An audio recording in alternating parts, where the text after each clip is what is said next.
Well, good morning. Here it is. It's Thursday. We're now on the downhill slide to the weekend. Today is March the 9th.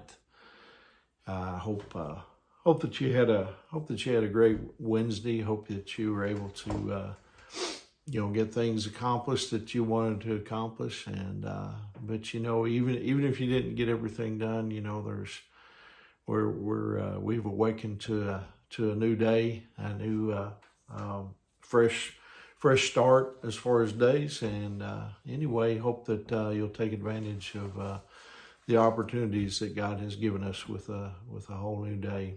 This morning, I want to share with you a devotional entitled "The Basket in the Reeds." In Exodus chapter 2, verse 3, it says this: "But when she could no longer hide him, she got a basket made of papyrus reeds and waterproofed it with tar and pitch. She put the baby in the basket and laid it among the reeds along the bank of the Nile River."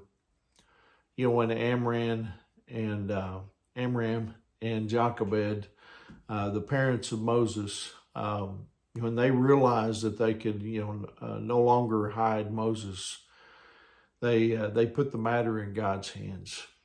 You see, they placed Moses inside a little basket that was covered with pitch, which means that basically it was waterproofed. That's what the tar and pitch did. It waterproofed the basket. And then they put that basket among the reeds in the Nile River, and which just happened to be where the Pharaoh's daughter decided to bathe in the river that day. And as though on cue, Moses he cried, and she saw the basket in the reeds. And when she opened it and she laid her eyes on Moses, you see her maternal instincts, they kicked in. Now, seemingly out of nowhere, Miriam, the sister of Moses, she approached the princess and she offered to find someone, that would be able to help nurse the baby for her. And so ultimately, Pharaoh's daughter then paid Jochebed, the mother of Moses, to nurse her own son until, he was older. God's plan was coming about. And I love how the story unfolds, because in it we see the practical and the spiritual, working together here.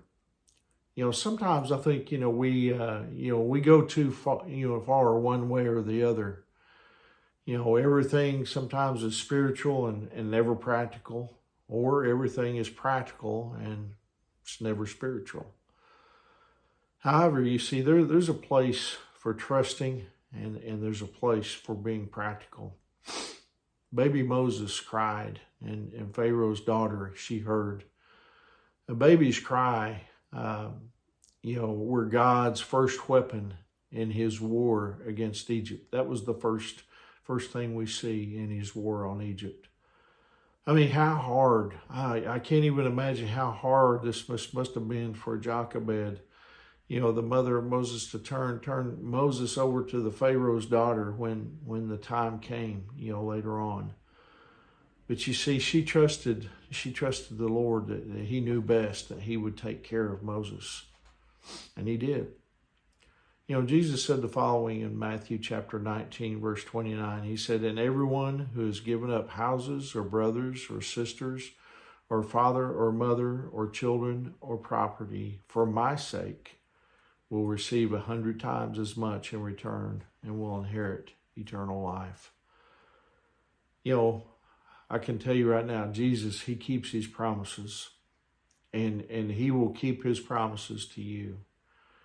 Listen, whatever you have given up to follow Jesus will be more than made up, to you in this life and in the life to come.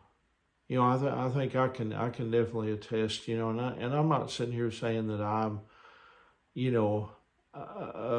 anything special, but I know it for a fact, that even though maybe we've given up some things over the years, but serving God is truly the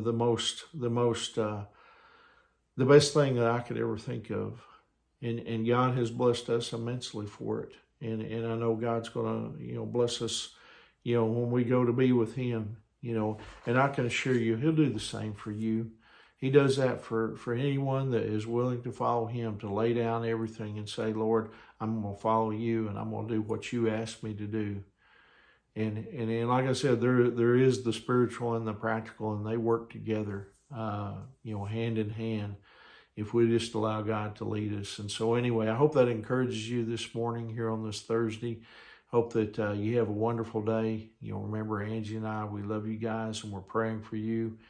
And Lord willing, I'll see you tomorrow morning. God bless you.